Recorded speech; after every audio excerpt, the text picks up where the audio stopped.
Hi dancers, welcome back to my channel. I'm Julie and I'm the owner and one of the instructors here at Broche Ballet. Today I'd love to talk with you about pirouettes.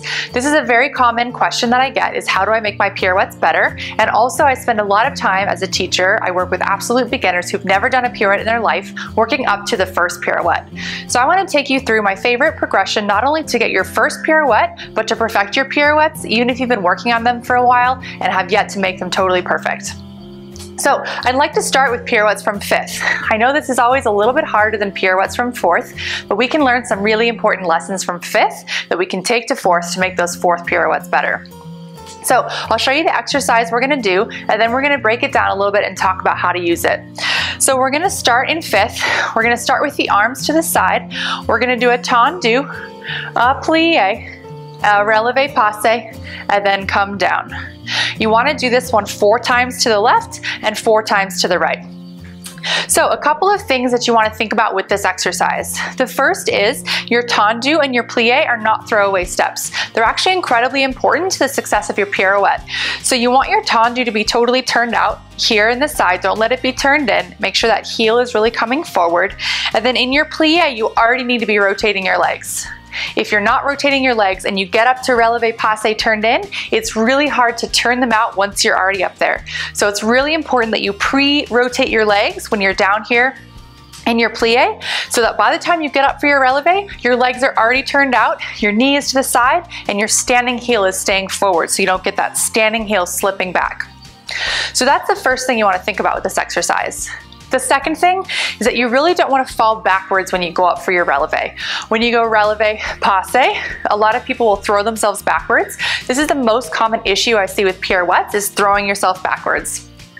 This happens for a couple of reasons, but the biggest reason I think this happens is what I call the pirouette panic, which is when we know we're about to turn and we get scared and we pull everything in tight because that's how our body protects itself. We pull it all in tight and lean backwards.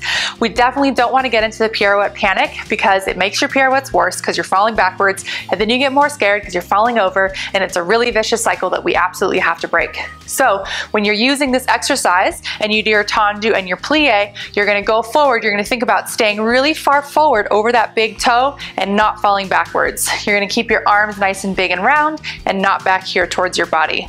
This is true even just on releve, not even before you start turning. So once you've got that, once you've got this releve passe really figured out, you're turned out when you're up there, you're keeping your arms forward, you're not falling backwards, you're going to start adding quarter turns to this. So we want to start with the quarter turn, which means you're just going to start here and then you're going to do your releve passe, but ending to the side of the room. You can do 4 of these all the way around the circle and then 4 the other way. So a lot of the problems we have with pirouettes actually start from the very first quarter turn. So we can fix all those problems in a very controlled environment of a quarter turn without having to do an entire pirouette in order to start solving these problems. So we can do that quarter turn, make sure you're really far forward, your legs are turning out, all that stuff before we even do that whole turn, and make sure that quarter turn is really perfect. This is a great way to start problem solving, the act of turning.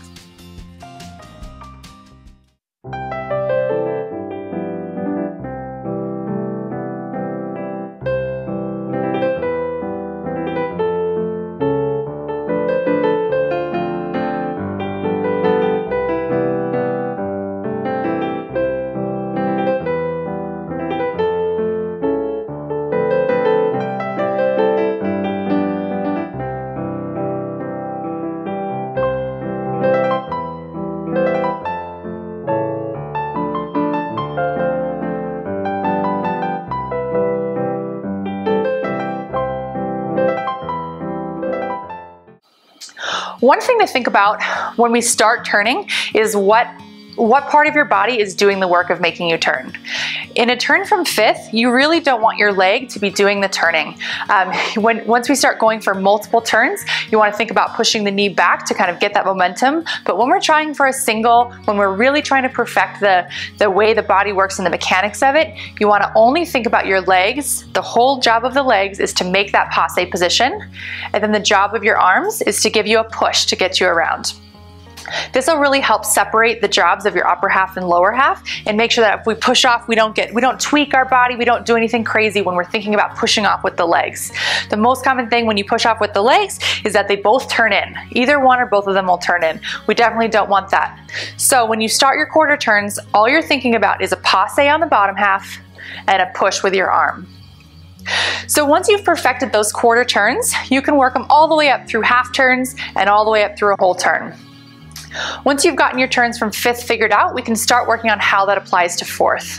So all the same concepts apply in fourth. The legs are still turning out in your preparation, the legs are turning out in the passe, and your arm is doing the bulk of the work for the push. Of course, again, once we get to multiple pirouettes, those legs are really helping out with the momentum. But when you're really trying for a single and trying to understand the mechanics and technique of a pirouette, it's the arm's job to give you the push and not your leg's job. Last thing we've got to think about in fourth that's different from fifth is that you have to go from your hips being pretty far back between your feet, whether you're doing a big lunge with the back leg straight or both legs bent. Your hips are not over your toe yet. In fifth, it's much closer. You don't have to go that far forward in order to get into your passe, but from fourth, your hips are actually pretty far back. So the way I like to think about this is thinking about in your mind where you need your hips to end up. So I like to kind of put my foot up in a releve and then draw an imaginary line up from where my weight will be when I go up to releve all the way up to where it would meet my hips. So I actually need to push my hips all the way up to here. So in my head, when I push up to my releve, I'm trying to aim for this target with my hips. So I push all the way up to where they were so that I get all the way up over that leg. And again, don't fall backwards, which is still the #1 problem with pirouettes. So as you go, you're pushing up and forward and coming through. We don't want to fall either direction, but if you've got to fall somewhere, front is better than back. It's a little easier to fix. So as you're working on those turns in fourth, again, remember, push your hips up to where they need to be over the hips, over the foot. Keep those legs turning out and give yourself a nice big push with the arm.